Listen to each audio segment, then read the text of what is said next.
is me. This is me. Rajkumar ಅಂದರೆ ಕನ್ನಡ, ಕನ್ನಡ ಅಂದರೆ ರಾಜ್ಕುಮಾರ್.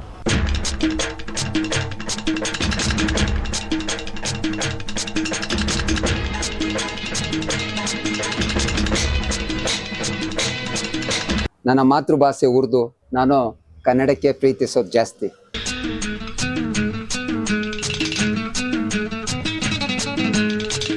ಎದ್ರು ಕನ್ನಡನೇ, ಮಲಗಿದ್ರು ಕನ್ನಡನೇ, ಕುಂತ್ಕೊಂಡ್ರು ಕನ್ನಡನೇ. ಕನ್ನಡ ಕನ್ನಡ ಅಂತ ಹೇಳ್ತಾರೆ, ಅದು ಮಾಧ್ಯಮದಲ್ಲಿ, ಟಿ ವಿನಲ್ಲಿ, ಪುಸ್ತಕದಲ್ಲಿ ಮಾತ್ರ ಇರಬಾರ್ದು. ಎಲ್ಲರಲ್ಲೂ ಕನ್ನಡನ ಹವ್ಯಾಸ ಹೆಚ್ಚಬೇಕು.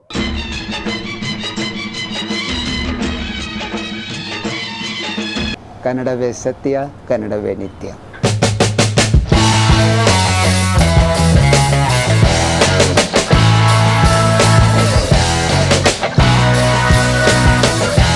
ನಿಮ್ಮ ಪ್ರೀತಿಯ ಸೈಯದ್ ಇಸಾಕ್ ಮಾಡುವ ನಮಸ್ಕಾರಗಳು.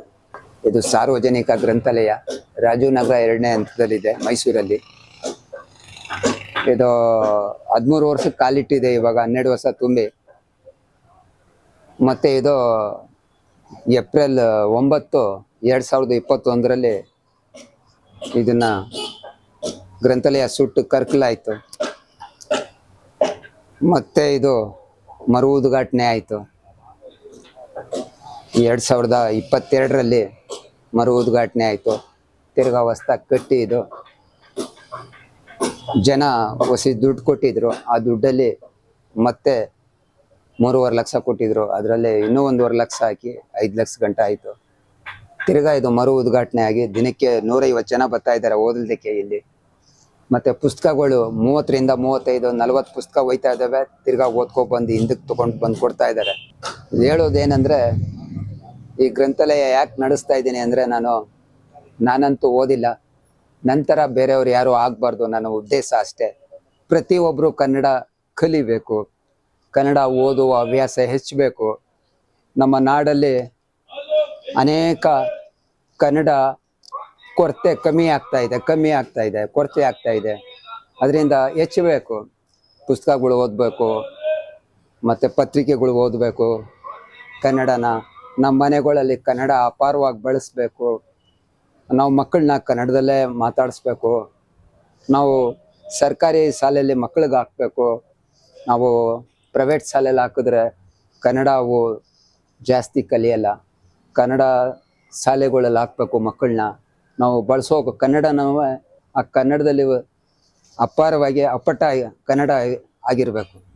ನಾನು ಹೇಳೋದೇನೆಂದರೆ, ಕನ್ನಡ ಕನ್ನಡ ಅಂತ ಹೇಳ್ತಾರೆ, ಅದು ಮಾಧ್ಯಮದಲ್ಲಿ, ಟಿ ವಿನಲ್ಲಿ, ಪುಸ್ತಕದಲ್ಲಿ ಮಾತ್ರ ಇರಬಾರ್ದು. ಎಲ್ಲರಲ್ಲೂ ಕನ್ನಡನ ಹವ್ಯಾಸ ಹೆಚ್ಚಬೇಕು. ನನ್ನ ಹೆಸರು ಸೈಯದ್ ಇಸಾಕ್. ನನ್ನ ಮಾತೃಭಾಷೆ ಉರ್ದು, ಆದ್ರೂ ನಾನು ಕನ್ನಡಕ್ಕೆ ಪ್ರೀತಿಸೋದು ಜಾಸ್ತಿ. ಯಾಕೆ ಕನ್ನಡಕ್ಕೆ ಪ್ರೀತಿಸ್ತೀನಿ ಅಂದರೆ, ನನಗಂತೂ ಗೊತ್ತಿಲ್ಲ. ಕನ್ನಡ ಅಂದ್ರೇ ನನಗೆ ಅಪಾರವಾಗಿ ನನಗೆ ಖುಷಿಯಾಗುತ್ತೆ, ಸಂತೋಷ ಆಗುತ್ತೆ. ಎದ್ರು ಕನ್ನಡನೇ, ಮಲಗಿದ್ರು ಕನ್ನಡನೇ, ಕುಂತ್ಕೊಂಡ್ರು ಕನ್ನಡನೇ. ಹಾಗೆ ಕನ್ನಡನ ಅಪಾರವಾಗಿ ಹಬ್ಬಿಸ್ಬೇಕು. ಈಗಿನ ಮಟ್ಟದಲ್ಲಿ ಕನ್ನಡ ತುಂಬ ಹೇಳೋರು ಜಾಸ್ತಿ, ಆದರೆ ಬಳಸಬೇಕು ಕನ್ನಡನ. ಕನ್ನಡ ಪುಸ್ತಕಗಳು ಓದಬೇಕು, ಕನ್ನಡ ಮಾಧ್ಯಮದಲ್ಲಿ ಪತ್ರಿಕೆಗಳು ಓದಬೇಕು. ನಾನು ಈ ಗ್ರಂಥಾಲಯ ನಡೆಸ್ತಾ ಇರೋದು ಉದ್ದೇಶನೇ ಅಷ್ಟು. ನಾನಂತೂ ಓದಿಲ್ಲ, ನಂತರ ಯಾರೂ ಆಗಬಾರ್ದು ಬರೋ ಪೀಳಿಗೆಗಳು, ಅವರೆಲ್ಲರೂ ಓದಬೇಕು. ನನ್ನ ಆಸೆ, ನನ್ನ ಗುರಿ. ಯಾಕಂದರೆ ನಾನು 18 ವರ್ಷ ಜೀತದಾಳಾಗಿದೆ ಚನ್ನಪಟ್ಟಣದ ಹತ್ರ.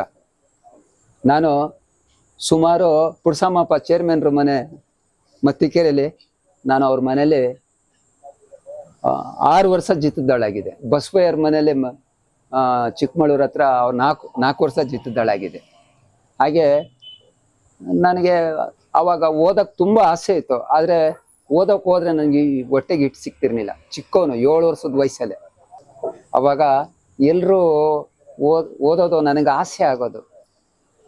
ಅವಾಗ ಮಕ್ಕಳುಗಳು ಪಾಠ ಹೇಳೋರು. ನಮ್ಮ ಮನೆಯಲ್ಲಿ ಒಂದು ಸಣ್ಣ ಪಾಪ ಇರುವುದು, ಎತ್ತಿಕೊಳ್ಳಲಕ್ಕೆ ಹೋದರೆ ಕೋಪ ಬರುವುದು, ಕೋಪ ಬಂದು ಕಿರಿಚಿಕೊಳ್ಳುವುದು, ಕಿರಿಚಿಕೊಂಡು ತನ್ನ ಮೈ ಪರಿಚಿಕೊಳ್ಳುವುದು, ಇವೆಲ್ಲ ಅನೇಕ ಪಾಠಗಳು ನಾನು ಗಮನಿಸ್ತಿದ್ದೆ.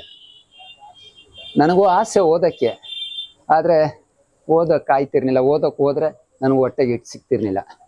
ಆ ರೀತಿ ನಾನು ಚಿಕ್ಕವನಿದ್ದಾಗ ಅಣ್ಣವ್ರ ಸಿನಿಮಾ ಅಪಾರವಾಗಿ ನೋಡ್ತಿದ್ದೆ. ಆವಾಗ್ಲಿಂದನೂ ನನಗೆ ಕನ್ನಡದಲ್ಲೇ ಅಪಾರವಾಗಿ ಗೌರವ ಇತ್ತು. ಕನ್ನಡ ಬಳಸೋದು, ಕನ್ನಡ ಮಾತಾಡೋದು ಜಾಸ್ತಿ ಇತ್ತು. ಆದರೆ ನಾನು ಉರ್ದು ಭಾಷೆನಲ್ಲಿ ಬೆರ್ಕೆಯಾಗಿದೆ. ಆದ್ರೂ ನಾನು ಉರ್ದು ಭಾಷೆನಲ್ಲಿ ಇರ್ತೀನಿ, ಆದ್ರೂ ನನ್ನ ಒಳಗ ಹೃದಯ,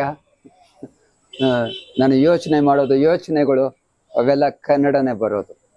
ಎಷ್ಟೇ ನನಗೆ ಕಟ್ ಹಾಕಿದ್ರು ಅಕಸ್ಮಾತ್ ನಾನು ಹೇಳ್ತಾ ಇದ್ದೀನಲ್ಲ, ಒಂದು ಬಿಂದಿಗೆನಲ್ಲಿ ಕೂಡ ಹಾಕ್ಬಿಡಿ, ನನಗೆ ಕನ್ನಡನೇ ಅಂತ ಹೇಳ್ತೀನಿ, ಮತ್ತೆ ಬೇರೆ ಭಾಷೆ ನನಗೆ ಬರಲ್ದು. ಪರ್ಪಂಚಿರೋ ತನಕ ಮುಂದೆ ಕನ್ನಡ ಪದಗಳು.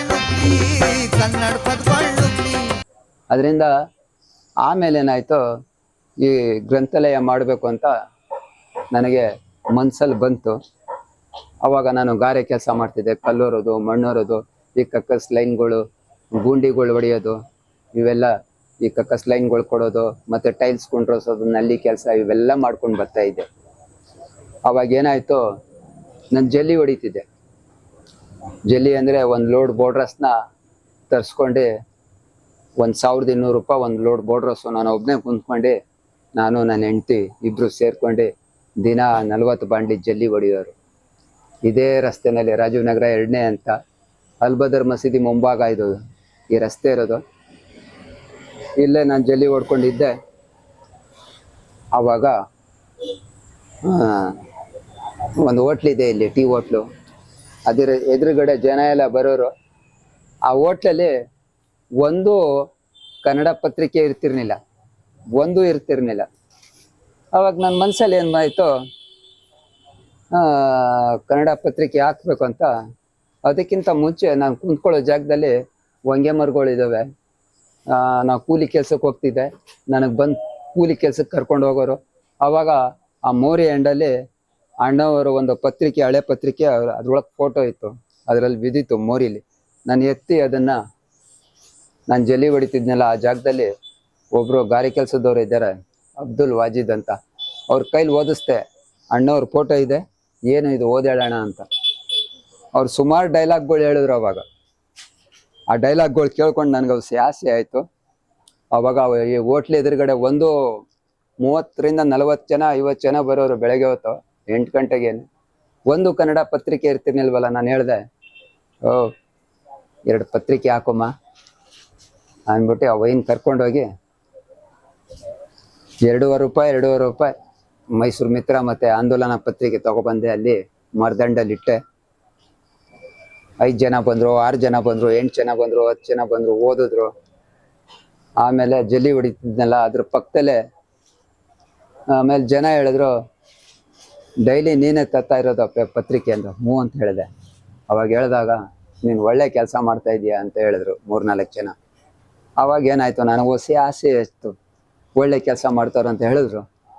ಆಮೇಲೆ ತಿರ್ಗಾ ಪ್ರಜಾವಾಣಿ, ಕನ್ನಡಪ್ರಭ ಮತ್ತು ವಿಜಯ್ ಕರ್ನಾಟಕ 3 ಪತ್ರಿಕೆ ತಂದು ಒಂದು ಸೆಡ್ ಹಾಕ್ತಿ, 10 ಅಡಿ ತೆಂಗಿನ ಮಟ್ಟೆ ಹಾಕಿ 5 ಪತ್ರಿಕೆ ಇಟ್ಟೆ. ಆವಾಗ ಜನ ಇನ್ನೂ ಜಾಸ್ತಿ ಬರೋರು. ಆಮೇಲೆ ಏನಾರ ಒಂದು ಬೋರ್ಡ್ಗಳು ಬರೆಸ್ವೆ, ಅನೇಕ ಬೋರ್ಡ್ಗಳು. ಮನಸ್ಸಿದ್ದರೆ ಮಾರ್ಗ, ಕೈ ಕೆಸರಾದರೆ ಬಾಯಿ ಮೊಸರು, ಈ ಎಲ್ಲ ಚಟಕ್ಕಿಂತ ಜಾಸ್ತಿ ಪುಸ್ತಕ ಓದುವ ಚಟನೇ ಒಳ್ಳೆಯದು, ನನ್ನ ಮೆಚ್ಚಿನ ಗೆಳತಿ ಪುಸ್ತಕ, ಅನೇಕ ಎಷ್ಟೋ ವರ್ಡ್ಸ್ಗಳು ನಾನು ಬರೆಸ್ವೆ. ಮತ್ತು ಸುಮಾರು ಸ್ವಾತಂತ್ರ್ಯ ದಿನಾಚರಣೆ ಬರಲಿ, ಅಥವಾ ಗಣರಾಜ್ಯೋತ್ಸವ ಬರಲಿ, ಕನ್ನಡ ರಾಜ್ಯೋತ್ಸವ ಬರಲಿ, ಮತ್ತು ಗಾಂಧಿ ಜಯಂತಿ ಬರಲಿ, ಪ್ರತಿಯೊಂದು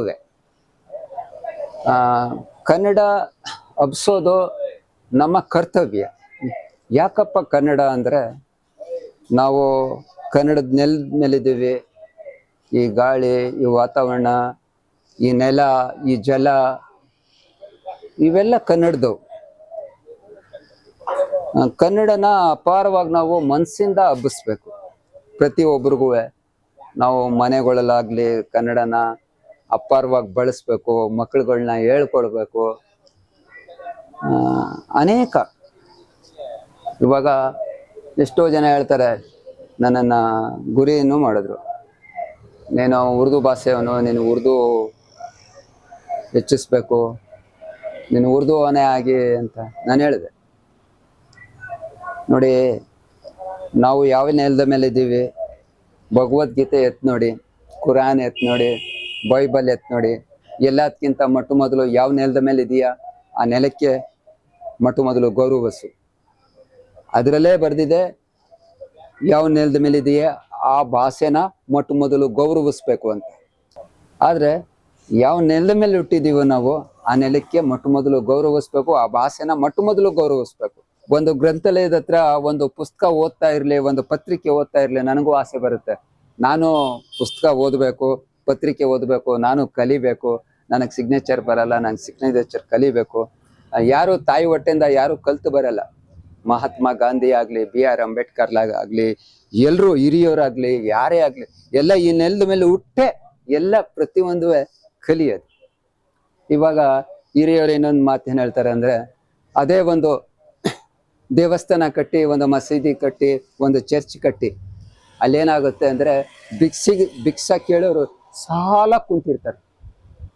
ಅದೇ ಒಂದು ಗ್ರಂಥಾಲಯ ಕಟ್ಟಿ, ನೀವು ಒಂದು ಗ್ರಂಥಾಲಯ ಕಟ್ಟಿಬಿಟ್ಟು ಅದ್ರಲ್ಲಿ ಪುಸ್ತಕ ಮತ್ತು ಪತ್ರಿಕೆ ಮಡಗಿ, ಓದೋ ಸಂಖ್ಯೆ ಹೆಚ್ಚುತ್ತಾರೆ, ಓದೋರು ಅಪಾರವಾಗಿ ಬರ್ತಾರೆ. ಅಲ್ಲಿ ಒಂದು ಗ್ರಂಥಾಲಯ 100 ದೇವಾಲಯಕ್ಕೆ ಸಮ ಅಂತ ಹಿರಿಯರು ಹೇಳಿದ್ದಾರೆ. ಹಾಗೆ ಗ್ರಂಥಾಲಯಗಳು ಬೇಕು, ಅಪಾರವಾಗಬೇಕು. ಮಸೀದಿ, ಚರ್ಚ್ಗಳು, ದೇವಸ್ಥಾನಗಳು ಸಾಕು. ಇವಾಗ ಏನು ಬೇಕು ಅಂದರೆ ಗ್ರಂಥಾಲಯಗಳು ಬೇಕು. ವಿದ್ಯೆ ತುಂಬ ಕೊರತೆ ಇದೆ, ತುಂಬ ಕಮ್ಮಿ ಇದೆ. ಇಲ್ಲಂತೂ ವಿದ್ಯೆನೇ ಇಲ್ಲ ಈ ಭಾಗದಲ್ಲಿ. ಇದು ನರಸಿಂಹರಾಜ್ ಕ್ಷೇತ್ರ, ಮೈಸೂರು. ಇದು ಈ ಗ್ರಂಥಾಲಯ ರಾಜನಗರದಲ್ಲಿದೆ. ನಾನು ಮತ್ತೆ ಹೇಳ್ತಾ ಇದ್ದೀನಿ, 98% ಉರ್ದು ಭಾಷೆ ಇರೋದು. ಇಲ್ಲಿ ವಿದ್ಯೆ ತುಂಬ ಕೊರತೆ ಇದೆ. ಇಂಥ ಜಾಗದಲ್ಲಿ ಕನ್ನಡನ ಅಪಾರವಾಗಿ ಹಬ್ಬಿಸ್ಬೇಕು. ಮತ್ತು ಇಂಥ ಜಾಗದಲ್ಲಿ ಕನ್ನಡನ ತುಂಬ ಅವಶ್ಯಕತೆ ಇದೆ, ತುಂಬ ಅಂದರೆ ತುಂಬ ಇದೆ. ಇಂಥ ಜಾಗದಲ್ಲಿ 4 ಗ್ರಂಥಾಲಯ ಆದ್ರೂ ಕಮ್ಮಿನೇ. ಇಲ್ಲಿ 13 ವಾರ್ಡ್ ಇದ್ದಾವೆ, 13 ವಾರ್ಡಲ್ಲೂ ಗ್ರಂಥಾಲಯಗಳಿಲ್ಲ. ಅದರಿಂದ ನಾನು ಹೇಳೋದೇನೆಂದರೆ, ಇಂಥ ಜಾಗದಲ್ಲಿ ಕನ್ನಡನ ಜಾಸ್ತಿ ಹಬ್ಬಿಸ್ಬೇಕು. ನಾನು ಪ್ರಾರಂಭದಲ್ಲಿ ಅಕ್ಷರ ಮಣೆ ಮೇಲೆ ಪ್ರತಿಯೊಂದು ಬರೆಸುವೆ. ಕೈ ಕೆಸರಾದರೆ ಬಾಯಿ ಮೊಸರು, ಹನಿ ಏನೇ ಗುಡಿದ್ರೆ ಹಳ್ಳ, ತೆನೆ ಗುಡಿದ್ರು ಬಳ್ಳ. ಮತ್ತೆ ಅಟ್ಟ ಏರಿದವನು ಬೆಟ್ಟ ಏರುವನು ಅಂದ್ರೆ ಅಟ್ಟದ ಮೇಲೆ ಹತ್ತಕ್ಕಾಗದೆ ಹೋದವನು ಬೆಟ್ಟ ಹತ್ತನ ಅಂತ ಅದ್ರ ಅರ್ಥ. ಮತ್ತೆ ಮನಸ್ಸಿದ್ದರೆ ಮಾರ್ಗ. ಮತ್ತೆ ಅನೇಕ ಹೇಳ್ಕೊಂಡ್ರೆ ಸಾಲುಗಳು ತುಂಬಾ ಇದ್ದಾವೆ. ಬಿದ್ದರೆ ಅಪಮಾನವಲ್ಲ, ಆದರೆ ಎದ್ದಿ ನಿಲ್ಲದೆ ಹೋದರೆ ಅಪಮಾನ. ಹಾಗೆ ಇದು ಗ್ರಂಥಾಲಯ ಸುಟ್ಟೋದಾಗ ನಾನು ಮತ್ತೆ ಇದನ್ನ ಮಾಡಬೇಕು ಅಂತ ನನ್ನ ಆಸೆ ಆಯ್ತು. ನಾನು ಮತ್ತೆ ಇದನ್ನ ತಿರ್ಗಾ ಪ್ರಾರಂಭ ಮಾಡಿದೆ. ನಾನು ಒಟ್ಟು ಕರ್ನಾಟಕದ ಕನ್ನಡಿಗರು ಇದಕ್ಕೆ ತುಂಬಾ ಸಹಕಾರ ಕೊಟ್ಟಿದ್ದಾರೆ. ಅವ್ರು ಹೊರಿಸಿರೋ ಭಾರ ನಾನು ಹೊರೆಯಕ್ಕಾಗಲ್ಲ. 2021ರಲ್ಲಿ ಏಪ್ರಿಲ್ 9ಕ್ಕೆ ಇದು ಕಿಡಿಗಿಡಿಗಳು ಬೆಂಕಿ ಹಾಕಿದ್ರು. ಅವ್ರು ಯಾರು ಹಾಕಿದ್ರು ಏನೋ ನನಗೆ ಗೊತ್ತಿಲ್ಲ. ಶಿಕ್ಷೆ ಕೊಡೋನು ಭಗವಂತ. ನಾವೇನಿದ್ರು ಹಿರಿಯರು ಒಂದು ಮಾತು ಹೇಳ್ತಾರೆ ನೋಡಿ, ಪ್ರೀತಿ ವಿಶ್ವಾಸಕ್ಕೆ ಜಗತ್ತೇ ಒಲಿಯುತ್ತದೆ ಅಂತ. ನಾವು ಯಾರನಿಂದನೂ ದ್ವೇಷ ಇಲ್ಲ. ನಾವು ಎಲ್ರೂ ನಾವು ಪ್ರೀತಿಯಿಂದನೇ ಅವ್ರನ್ನ ನಾವು ನೋಡಬೇಕು. ಮತ್ತು ನಮ್ಮ ಭಾರತದಲ್ಲಿ, ನಮ್ಮ ನಾಡಲ್ಲಿ ಜಾತಿ ಧರ್ಮಗಳು ಇದು ತೊಲಗಿ ಹೋಗಬೇಕು. ಇದು ತೊಲಗಿ ಹೋಗ್ಬೇಕಂದ್ರೆ ಸುಮ್ಮನೆ ಹೋಗಲ್ಲ. ನಾವು ನೀವು ಪ್ರಯತ್ನ ಪಟ್ಟರು ಹೋಗೋದು. ನಮ್ಮ ಮನಸ್ಸಿದೆಯಲ್ಲ, ಅದು ಎಲ್ಲರೂ ನಾವು ಒಂದೇ ಅಂತ ನಾವು ಭಾವಿಸ್ಬೇಕು. ನಾವು ಪ್ರೀತಿಸ್ಬೇಕು ಪ್ರತಿಯೊಂದು. ನನ್ನ ಧರ್ಮ ಯಾವುದೇ ಇರಲಿ, ಪ್ರತಿಯೊಂದು ಧರ್ಮಕ್ಕೂ ನಾವು ಜೊತೆಯಲ್ಲೇ ತಗೊಂಡು ನಾವು ನಡಿಬೇಕು.